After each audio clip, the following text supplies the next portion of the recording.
तो प्यारे बच्चे कैसे हैं? आशा करते हैं आप लोग स्वस्थ होंगे, मन से पढ़ाई करते होंगे इस ठंड में, क्योंकि अब समय बहुत नज़दीक है। प्रतिदिन आपका जो है समय बीतता जाता है, परीक्षा नज़दीक आती जा रही है। इसीलिए आज आप लोगों के लिए हिंदी का ये मछली पाठ, 10वीं पाठ और उस मछली पाठ का संपूर्ण व्याख्या लेकर के आज आए हैं। हम लोग जानेंगे मछली के बारे में, मछली कहानी के बारे में, इस लेखक के परिचय के बारे में जानेंगे, इस मछली का लेखक कौन है। तो आइए सर्वप्रथम हम लोग मछली के लेखक के बारे में जानते हैं। इसके लेखक कौन है? तो मछली का लेखक को जानेंगे, मछली पाठ का सर्वप्रथम लेखक जानेंगे। लेखक विनोद कुमार शुक्ल। विनोद कुमार शुक्ल, इनका जन्म 1 जनवरी 1937 ईस्वी को राजनांदगांव छत्तीसगढ़ में हुआ था।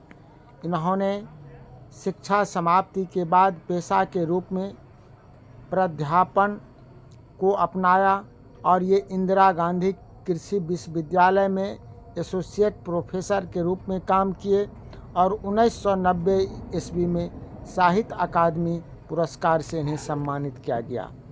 इनकी प्रमुख रचनाएं हैं कहानी में पेड़ पर कमरा और महाविद्यालय। कविता संग्रह इनका प्रमुख है, वह आदमी नया कोट पहनकर चला गया, विचार की तरह सब कुछ होना बचा रहेगा, अतिरिक्त नहीं। उपन्यास में नौकर की कमीज, खिलेगा तो देखेंगे, दीवार में एक खिड़की रहती थी। पुरस्कार इन्हें मिला रघुवीर सहाय स्मृति पुरस्कार, दयावती मोदी कवि शेखर सम्मान पुरस्कार और साहित्य अकादमी पुरस्कार। इस पाठ के बारे में प्रस्तुत पाठ मछली कहानी संकलन महाविद्यालय कहानी से ली गई है। इस कहानी में एक छोटे शहर के निम्न मध्यम वर्गीय परिवार के भीतर के वातावरण और जीवन की यथार्थ संबंधों को आलोकित करती हुई लिंग भेद को भी स्पर्श करती है। यह पाठ जो है मछली, यह प्रस्तुत पाठ मछली संवेदनपूर्ण कहानी है। इसमें मछली के माध्यम से लोगों के मनोभाव को व्यक्त किया गया है। बच्चे अपने पिता के साथ मछली खरीदने बाजार जाते हैं। 3 मछलियां खरीदी जाती है, जिनमें एक मछली खरीदने के वक्त ही मर गई थी। बच्चे झोली में 2 मछलियों को रखकर गली से होकर के घर वापस लौटते हैं और वर्षा ऋतु होने के कारण, बूंदाबांदी बारिश होने के कारण बाजार में भीड़ घट गई थी। बच्चे भी दौड़ करके घर लौट रहे थे ताकि मछली नहीं बिना पानी के मर न जाए। इस डर से झोले में रखी तीनों मछली को लेकर के बच्चे घर जो है वह वापस आ रहे थे, लेकिन वह झोले में रखी तीनों मछलियां में से 2 जीवित थी और एक जो है वह घुटन महसूस कर रहा था। लेकिन अचानक जोरों से वर्षा होने लगी। बच्चे झोले के मुंह को फैला दिया था ताकि मछलियां में थोड़ा सा जान आ जाए, झोले में पानी की कुछ बूंदें चले जाए। उनकी इच्छा थी, बच्चे की इच्छा थी। उस 2 जीवित मछली में से एक मछली कुएं में रख करके उसके साथ खेलेंगे। तो वर्षा होने के साथ वह जैसे ही मछली लेकर के आया, दोनों बच्चे वह पानी में भीग गया था और भीगने के कारण थर थर काँपने लगे। काँपते हुए स्नान घर पहुंच गया मछली लेकर। दरवाज़ा बंद करके तीनों मछलियों को बाल्टीन में डाल दिया। संतू ठंड से काँप रहा था। माँ की मार के भय से दोनों भाई कमीज और पैंट को निचोड़कर बाल्टीन के पास बैठ गए। संतू बड़े प्यारे से मछली की ओर देख रहा था। बड़े भाई ने कहा, इसमें से जीवित एक मछली पिताजी से मांग लेंगे और उसके साथ जब कभी इच्छा होगा तब खेलेंगे, फिर जो है पानी में डाल देंगे। इस तरह से दोनों का यह सोच था। अब संतू मछली को छूना चाहता था, लेकिन काटने के डर से वह छूता नहीं था। तभी लेखक ने उसे छूने को कहा। उसने सहमते हुए डर से एक बार मछली को छुआ और फिर डर से अपना हाथ जो है मछली से खींच लिया, ताकि मछली जो है काट न ले।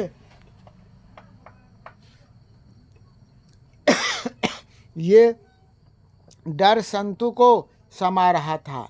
लेखक ने बाल्टीन से मछली निकाली और पुनः बाल्टीन में डाल दी।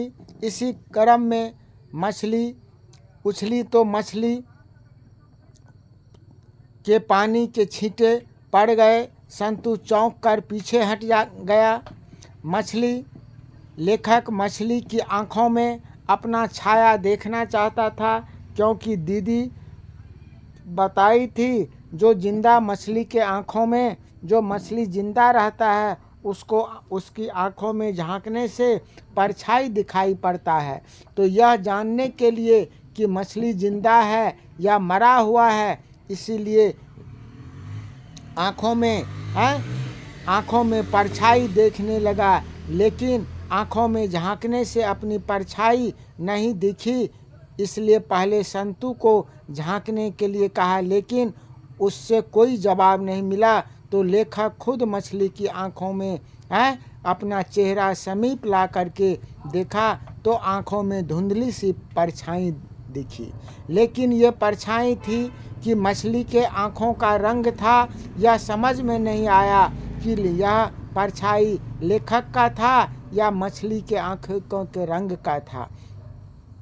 इसके बाद दीदी को बुलाने को कहा, लेकिन दीदी ने सोने की बात सुनकर सो रही थी, तो इसीलिए वह कमरा से बाहर नहीं निकली। तो सोने की बात सुन कर के आश्चर्य में पड़ गया। और माँ इधर मछली के लिए मसाला पीस रही थी। माँ को मसाला पीसते हुए देख करके संतू दुखी हो गया, क्योंकि ये सोचा कि मछली को आज ही काट दिया जाएगा। अब यह देख करके संतू भी उदास हो गया। वर्षा भी बंद हो गई थी। तब तक लेखक के आंगन में मछली काटने के लिए एक लकड़ी का बना हुआ तख्ता धो करके रखा गया और उसके पास में चूल्हे से कुछ राख रख दी गई। स्नान घर का दरवाज़ा खुला हुआ था। माँ को मछली बनाना अच्छा नहीं लगता था, क्योंकि माँ मछली खाती नहीं थी। घर में सिर्फ पिताजी ही केवल मछली खाते थे। भग्गू जो उस घर का नौकर था, भग्गू ही मछली काटता और बनाता था।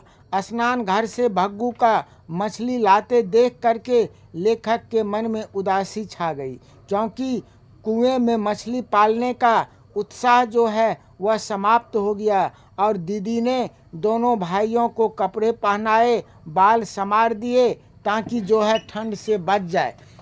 इधर लेखक ने दीदी से कहा कि दीदी आज मछली आई है, 3 मछली है, शायद एक मछली मर गई, उनमें से अभी भग्गू काटेगा। तो पहले दीदी चुप रही, फिर कमरे का दरवाज़ा बंद करने की बात कहकर दीदी सो गई।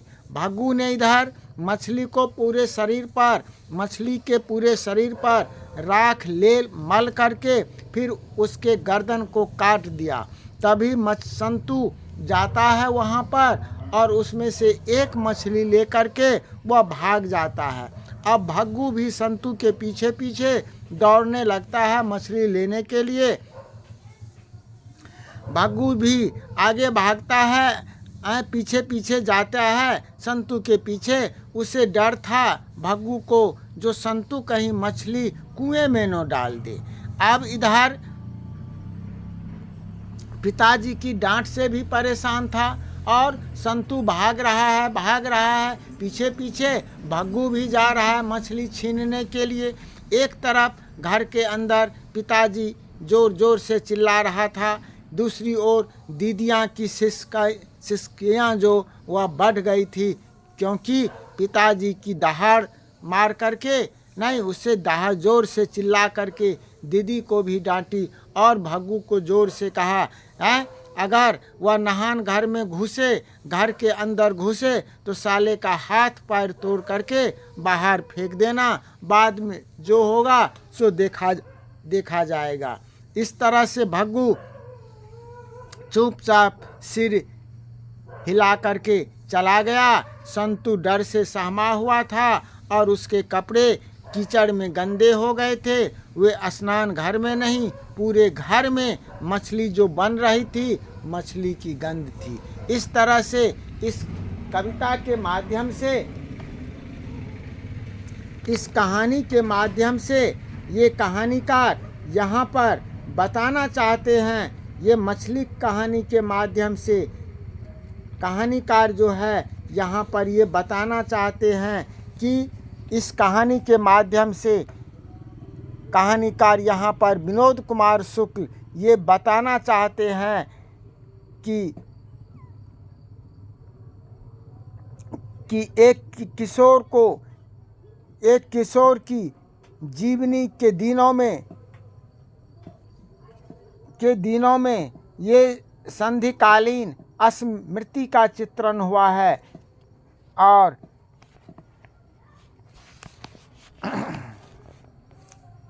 एक छोटे से शहर है जहाँ पर कहानीकार मध्यम वर्गीय परिवार के वातावरण के जीवन यथार्थ का उनके संबंध को बताने का काम करते हैं।